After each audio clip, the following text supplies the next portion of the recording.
Welcome back to What's Chrissy Doing? Today, we're diving into something every single one of us have or will experience in our life, and that's grief. It is one of the most universal experiences we have, yet it's one of the least understood. We tend to think of grief as something tied only to death, but what about the death of a dream, the loss of a relationship, the job you had to walk away from to save yourself? What about the grief of looking in the mirror at 30, 40, or 50 and realizing it doesn't look the way you thought it would? Today's conversation is about that kind of grief, the hidden losses we rarely name, but that shape us deeply. And I couldn't think of anyone better to help guide this conversation than my guest, a licensed therapist, a grief specialist, and someone who's unafraid to be unapologetically honest about what healing really looks like. Let's welcome the unapologetic therapist. All right. Well, thank you for being here, Martisha. Thank you for having me. All right, so let's get right into it. So we're talking about grief, conventional grief, and what grief really is. But let's start off by explaining who you are and how did you get the name as the unapologetic therapist? Okay. Well, my name is Martisha Sherman. I am a licensed professional counselor here in the great state of Texas, live in Houston, of course. I have been doing this industry for over 11 plus years. I became a therapist in 2021 when I got my master's. Why I'm the unapologetic therapist is because I go into every conversation with everybody unapologetically because we got to get to the root cause of a thing instead of sugarcoating, like they used to say back in the day, sugarcoating things. I'm not going to sugarcoat anything for you. And that's the reason why a lot of us are not healed, is because people keep sugarcoating things for us. Right. I love that. And we need real conversations when we're Yes. dealing with heavy things such as grief. And I do want to give a brief disclaimer or a trigger warning. We are talking about heavier themes of death. So if this is not something you can palate right now, this is your time to pause. Yes. Um, but okay, so let's get into with your particular practice. How do you define grief? Grief comes in so many different capacities. It's almost like a corporation with many different umbrellas when it comes to grief. You have loss, you have loss of job, loss of work, loss of family. It could be grief of losing an animal. Postpartum depression is a part of grief, especially if Mm, you lose a child. You know, grief comes in many different compartments and many different capacities. We just have to learn what is really bothering us at that time to know which trigger we need to take care of. right. Yes, and I will say, in my personal experience, I have dealt with many different types of grief. Mm-hmm. So the first grief that I've ever really had to sit with was a suicide, unfortunately, of my cousin, and not shortly after that, a homicide of my uncle. Okay. And then not shortly after that, my own mother passed away, which I think was the one that really impacted me a lot.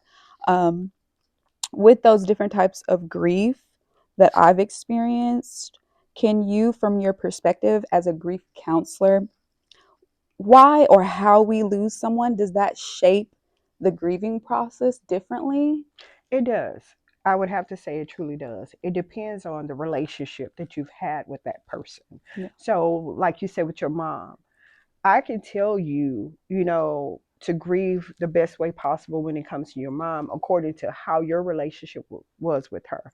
I can't say that I understand how you feel because it was not my mom. That was your mom. The only thing I could be is a support to help you with the grieving process. Right. Just the same as with the suicidal uh, portion of someone committing suicide. That's an unexpected death, reason being because the person who committed suicide didn't tell you that they wanted to Right. commit suicide. You hear a lot of people say it over and over again. I'm going to kill myself. I'm going to kill myself. Mm, Well, there's a process to one who really is at that stage of wanting to commit suicide. So then that's another grieving process that you would have to grow through. And if you notice, I said grow through it grow through it. because you're going to deal with that on your own and in your own Mm, way. But what you want to do is not sit there in that. You don't want to sit in that grief. yeah. And when you say sit in the grief, because I feel like I might have been guilty of that for some years. Um, sitting in grief, what does that mean? Can you like So the name of my company is called Wahike. It's biblical. of Romans 2:11. Why he God, came? why he can't. Why he can't? Yeah, it's Okay. the letter Y, He, the number 8. We already know the number 8 means infinity. Mm-hmm. NT.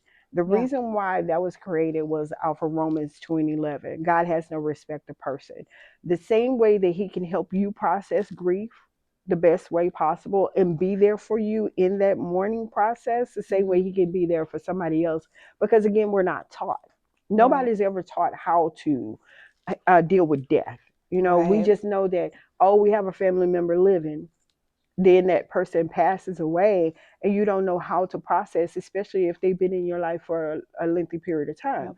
So when you're talking about grief and different forms of grief, each person does deal with it differently. Each person does process it differently. Absolutely. Now, to add to your question, if you don't mind sending that question to me again, because I kind of feel like I went on a tangent for grief No, because it's people okay. No, I I appreciate want to that make because sure people no, understand. I like you explaining in Yeah. detail because that's what I want to give to people. So for me, like for example, when you said sit in your grief, I was like, ooh, okay, that a little conviction there because I Right. have sat with it for a very long time, and I think I have sat with it for like almost stuck in it. Mm-hmm. Is because when it happened, like I said, I was the only one with my mother's actual body on the scene, and I had PTSD from it. Okay. Um, I don't think I was able to process it because I dealt with a lot of things like that I didn't have a lot of help with and processing my mother's estate. So as soon as she passed away, I was just like hit the ground running with like, okay, I got to get her stuff packed up. Okay, I have to move on. I have to get the legal, things prepared. And I didn't really get an opportunity to grieve in the way where it's like I just sat with it for a while. And so now that I'm like, okay, that's over and it's been years. Mm-hmm. Now I feel like I'm able to sit with it and I'm like, okay, it's kind of hitting me a little harder now. And am I sitting with it too long? And it's like, so when you said that, that's what made me And ask that we question. and I have to say that people tend to sit in grief too long. And what I mean by sit in it, allow it to process. Yeah. Allow it to be able to say, hey, I felt this type of way.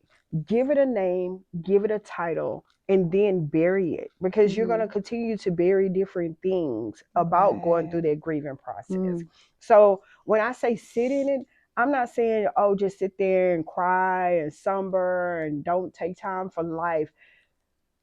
If your mom comes across your mind, sit in those memories. Have a laugh about it. Think about things that made you smile and laugh during the time your mom was there. Yeah, you're going to cry. Yeah. Crying is good. Let me say that. I have to say that. Please say that. Crying is the best source of medicine for anybody who's dealing with grief, loss, or anything, or even happy tears. We have tear ducts for a reason. And if you continue to let that build up over and over again, and you don't ever cry about a thing or feel an emotion, then to me, you're numb. Right. And you're on autopilot. And then when you come off that numbness and autopilot, you don't even know why you got there. Yeah. Because you were grieving and you didn't know how to properly process the information that was downloaded on you at that time. Like you said, when your mom passed, you were on the go. Yeah. Moving around, didn't know what to do next from that because it was a shock to your system. Yep. That's one of the stages of grief. You go through shock first. Yep. Then you go through the pain. Then you go through those other 5 stages. Most people are still stuck in anger.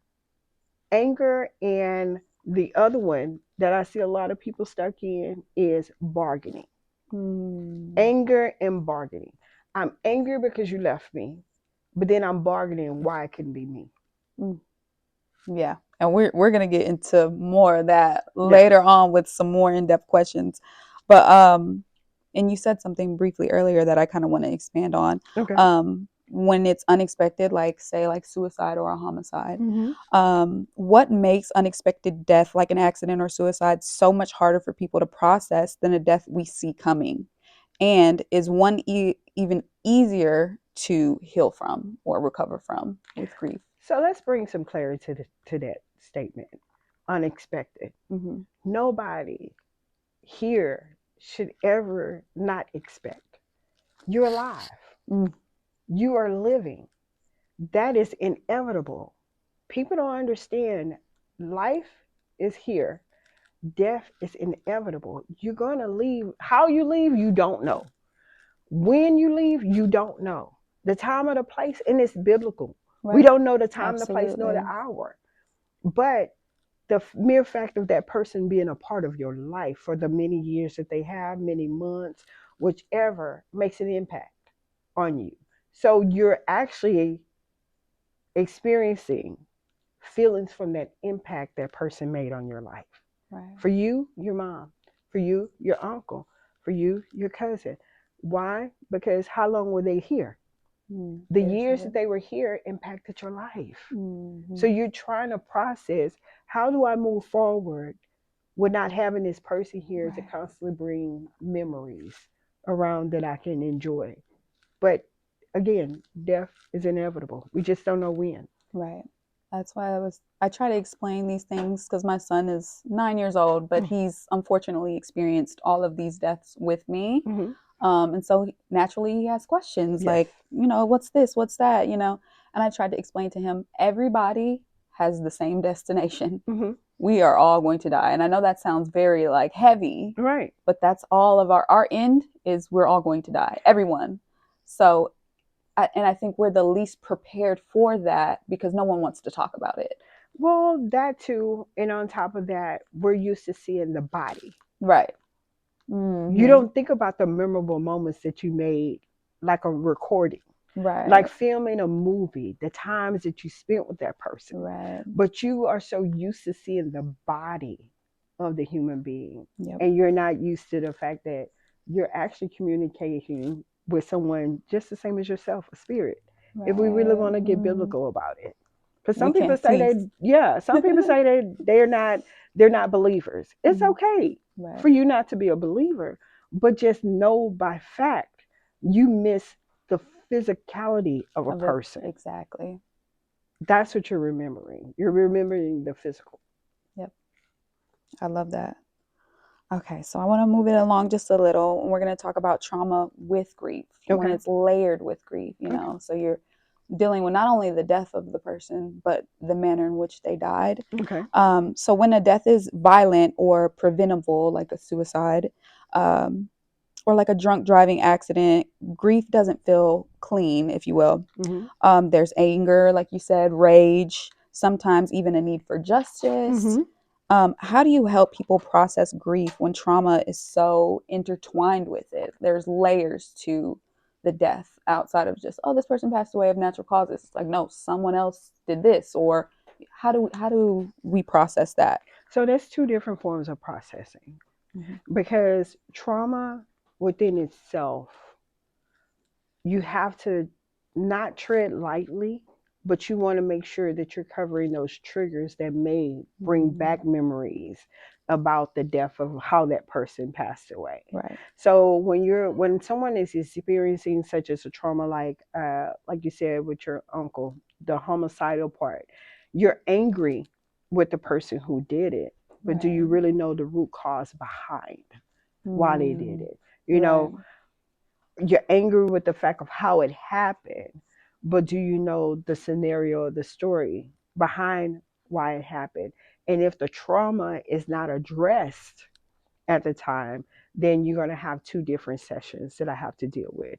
The trauma of how it happened, when it happened, and the process of how it happened, excuse me. But then also I'll have to deal with the grief of what stage you're in. Are you in a stage of anger? Are you in a stage of denial?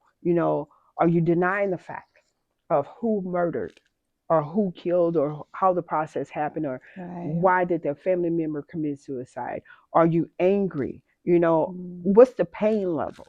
A lot of people don't understand the process of pain. I don't Pain think I comes in understand that. so many different levels, just the same as grief.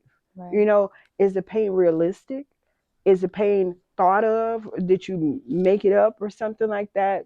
Sometimes we allow our imagination to take us on a different journey. When it comes to that, you're trying to unfold what really happened instead of sitting in it, allowing it to process, and also finding a therapist that's going to get you to the next level that you need to be in Right. instead of processing it by yourself. That's the problem. A Right. lot of people want to process it on their own. Right. Thank you for that. That was great. And so I want to talk about some of the unspoken questions that people deal with regarding grief. Okay. People don't always admit this, but sometimes death leaves us with haunting questions or regrets, a lot of regrets. Mm-hmm. What can I have done differently? Why them and not me? Almost that like bargaining.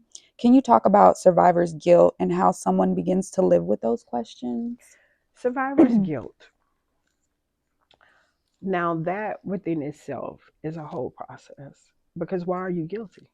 Mm, What did you not fulfill in that relationship? yeah. What did you not unpack and uncover?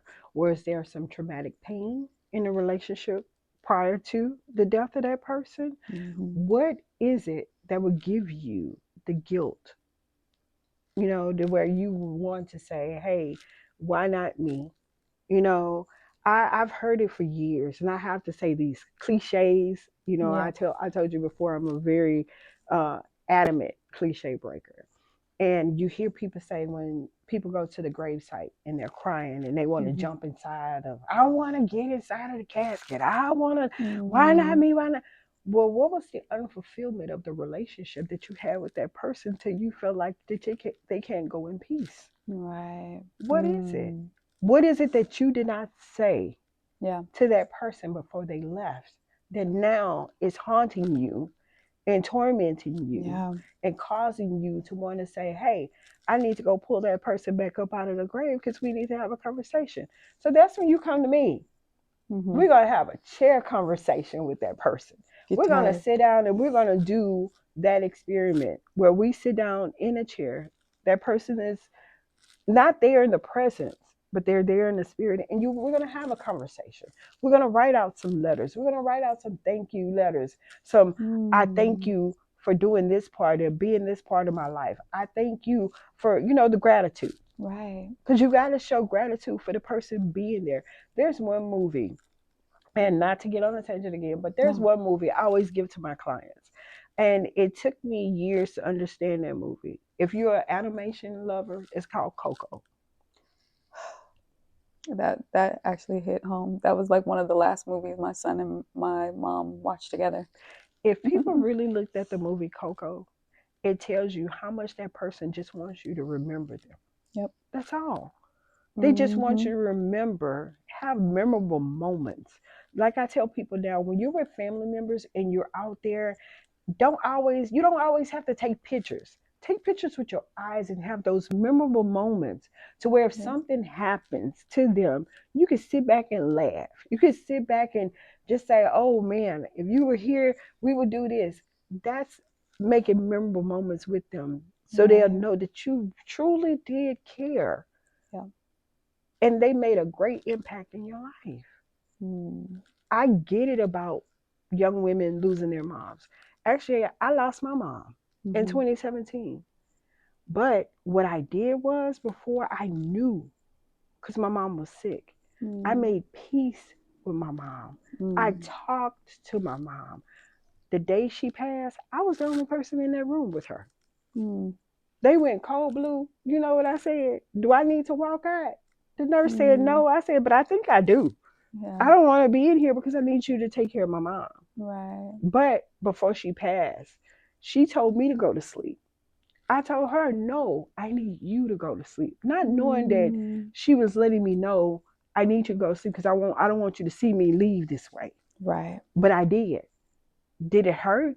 Yeah, but I knew I made peace with my Made peace with mom. it. And that's what we have to do every day with our loved ones. Make Yep. peace with them. If you have an ill issue with anybody that you love, talk to them.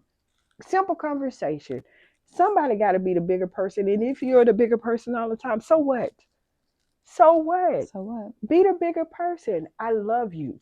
I apologize if I did anything wrong to you at sowed any type of discord of any type of situation that we have. Mm. Because you never know when that person leaves. Exactly. So talk to them. I don't care if you ain't seen them in years. Even if you don't ever talk to them, write a letter. Right. Write how you feel on that letter. Tear it up and just put it in the atmosphere. I Right. forgive that person. I forgive that person.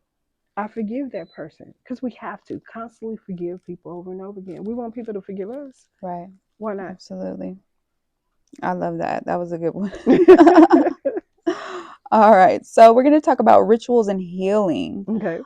In your work, have you found that rituals like funerals, memorials, or even, personal practices, like you just mentioned, kind of, Mm, do they play an important role in helping people release or transform grief? does it really? Does it? Does it really? Hmm. I had to ask that question. When a person leaves, you hear a lot of people say, I'm not going to the funeral because I want to remember them the way that they were. Mm. That's a good thing. Mm. But you have family members that be like, I can't believe you didn't show up. Well, I, my opinion, Right. Unapologetically. unapologetically, my opinion. I remember going to a funeral once before, and it was for a friend of ours at the time I was married. His mom, the guy that I was married to, his best friend mom had passed. And the pastor sat up there and said, all of us have to go this way one day. And Mm. I remember I was like, no, we don't. You're like, hold on. Wait Right, a minute. right. Hold I was like, on. no, we don't. And I had to catch myself when I said that because a lot of times we're so put into a place of we have to be at a funeral. We Mm. have to be at a memorial service. We have to be because I need you to respect the fact that that family member or that loved one passed. Do you really have to be there? Mm. Why I can't just go sign a book? I really don't want to look at death in that type of capacity because then that's all I can remember Mm. is that person laying in that casket. Some people do it ritually, Right. but ritually, did you really have a relationship with that person? Did you just, were you just, oh, I just want to go see my aunt. I just want to go see her for the last time. For what? So you can go back and talk to your cousins at the end, at the repast, Mm. and talk about, oh man, I can't believe they had her looking like that. I can't believe her Right. funeral service was, I can't believe the singers were singing that type of song. But then go back to the ritual parts and stuff like that, to each his own. I'm gonna say that Mm-hmm. unapologetically, to each his own. But if you really want to be realistic about the situation, that person is no longer there. What can you tell them? Are they Mm-hmm. really listening to what you're saying? Mm. But ritualistically, the African American, Black and Brown community, we are the only ones who host funeral services the way we do. Mm. Nobody else does what we do. We gotta have the person marching in with a crown on a pillow. Mm. You know, we gotta do the flying of the wings. You don't know if that person went to heaven or hell. Mm. Unapologetically. Right. Hold on. Yeah. Let's Yeah, just say, you hold on. don't We know. gotta You don't real talk. know. Yeah. Exactly. You don't know where that person went. You don't know. We don't know. But it said we will see each other again. Mm-hmm. But I don't think I want to see you in a burning hell Right. at all. So honestly, when it comes to rituals, to each his own, unapologetically, but really think about what you're doing. Yeah. Think about how you're actually showing love towards that person. If you're standing there and you're like, I just really want to go with you. I really want to, why God didn't take me first? Yeah. Well, if that was the case, you think that person would be saying why God didn't take me? Mm. Let's be realistic. Yeah. But again, our culture, the Black and Brown community, if we really knew the process of how grief really worked and death and loss, we would be in so much a better place. Right. Thank you for that. Okay, so we're going to move on to societal silence around death. Mm, We live in a culture that doesn't want to talk about death. People rush to move on. How does this societal avoidance actually harm people who are grieving? because societal has put a stigma Mm. on grief. We Yeah. don't want to talk the language. We don't want to understand the meaning. Right. because we just like mental health, death and grief has become a stigma also. How you process, oh, get over it. You're going to see them again. Oh, it's okay. Just those things that come out of an individual's mouth is stigma because we don't want to really have the conversation. Let's sit down and have the conversation. How do you really feel? How did they really hurt you? Mm-hmm. And if I see you bargaining, why do you feel like you need to be the one to leave? You have things to do. I need to see, if you notice some of my segments, I say, I need to see you here. Right. Even with that being, let's have those conversations. Let's talk. Let's not just come around just to plan a funeral service. Not just come around to have a repast. And I have a joke about that repast. No. Yeah, I didn't understand. I remember a family member passing. And I was used to, after the service, let's go eat.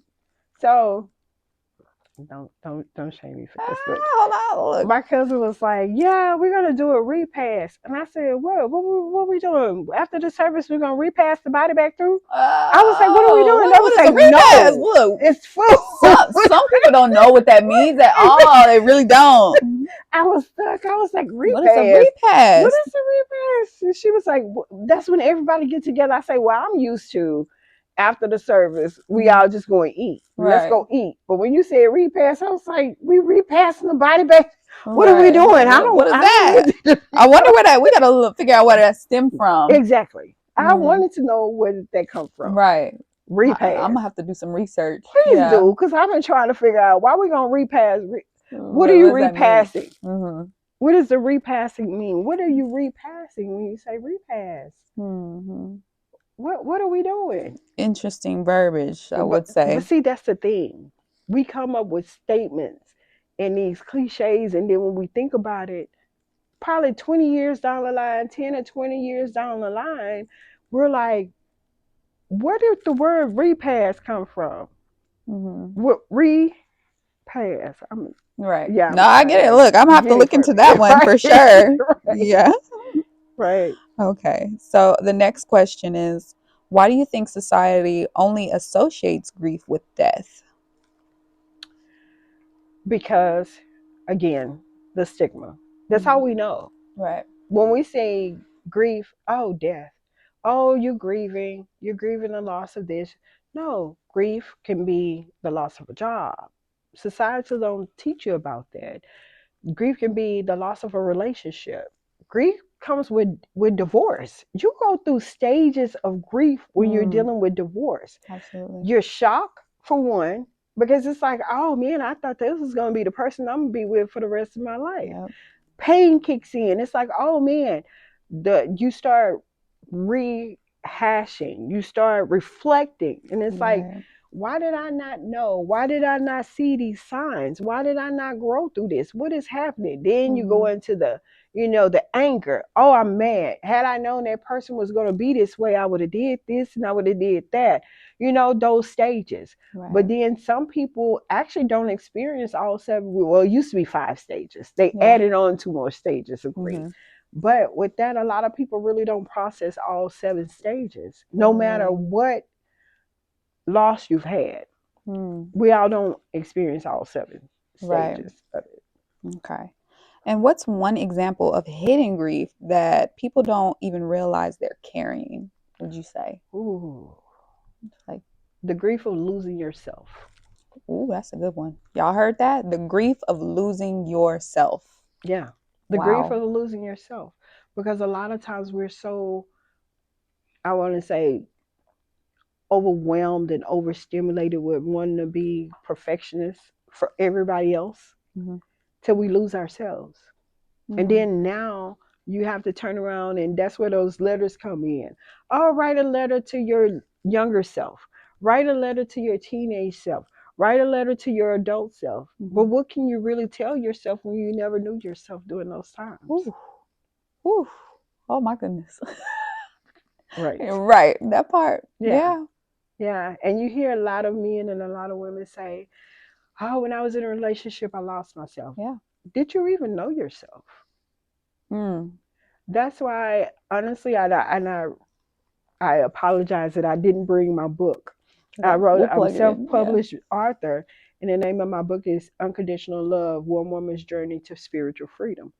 I had to really die to myself to find Mm. myself, and that was a form of grief for me. Yeah. I had to really sit back and look at what caused me to want to be in a marriage and be in a relationship that really did not service me at all. And the reason being because I was servicing it because it was things in it that I wanted for myself that Mm. I couldn't do for myself because I didn't Wow. know how to. Right. Wow. I have questions on questions about that. Oh Like, about yeah. finding yourself, Oh about, man. because that's impactful statement of losing yourself, which Yeah. I think for me, I've probably lost myself so many times, and I always try to come back to myself, come back to myself. It's like I said, with grief, you lose yourself almost into that because like I said, I'm trying to get everything else and making sure everybody else is okay and not taking care of me and Because not focusing on me. you was on autopilot. Yep. When you're on autopilot, you're just cruising Yep. through the whole process of what's going on. Yep. And then when after you're on autopilot, then numbness sits in. Mm. And when a numbness thing happens, when you're numb, what happens? Things start tingling. You Yeah. get this tingling feeling. So it's like your heart starts tingling. And your heart is saying, hey, we never got a chance to really sit in it Yeah. of losing mom. We never had a chance to sit in losing a job. We never had a chance to sit in whatever it is that's causing grief to me. Yeah. And finding out where did it start. And Mm. giving, I say it over and over again, just like anything else, you give it a title and give it a proper burial. And that's Mm. what I had to learn in the fact of losing myself. I had to give that thing a title. And that thing of a lot of it was I was self-soothing Mm-hmm. myself through a whole relationship that really was not for me. And I Right. had to forgive not that person. I had to forgive me because I wronged that person to giving them an imposter part of myself. Wow. Mm. That's a lot. Yeah. That's a lot right Yeah. there. Okay, so we'll take a little break right there. Okay.